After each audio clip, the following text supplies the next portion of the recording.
Hey guys, welcome to the video. నేను eye checkup చేయించుకుని ఇంటికి వచ్చేసరికి కర్రీస్ అన్ని కంప్లీట్ చేసి షింక్లో పెట్టాను. సర్లే ఏం చేస్తామని ఉత్తరైస్ తినేలేం కదా, సో ఆమ్లెట్ వేసుకుందామని ఫిక్స్ అయిపోయినాను. బట్ నేను ఒక వింత ప్రాసెస్లో చేస్తాను, అది ఇప్పుడు చూసియండి. ఫస్ట్ పెనం మీద ఆయిల్ వేసేసి ఉప్పు కారం పసుపు వేసేస్తాను. అది కుక్ అవుతూ ఉంటే స్మెల్ ఉంటుంది చూడండి, సూపర్ ఉంటుంది. అది కొంచెం ఫ్రై అయిన వెంటనే మనం ఇలా మెల్లగా వేసేసుకోవాలంతే, ఇంక దాంట్లో ఏమీ కలపన అవసరం లేదు.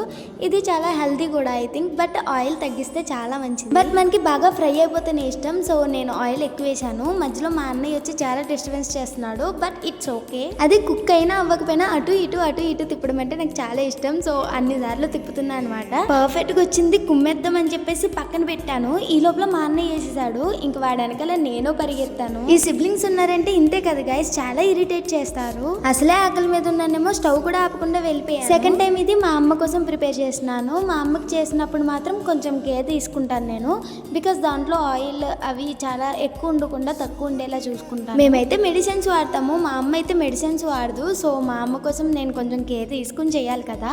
సో ఈ రోజుకైతే ఇంతే, బాయ్.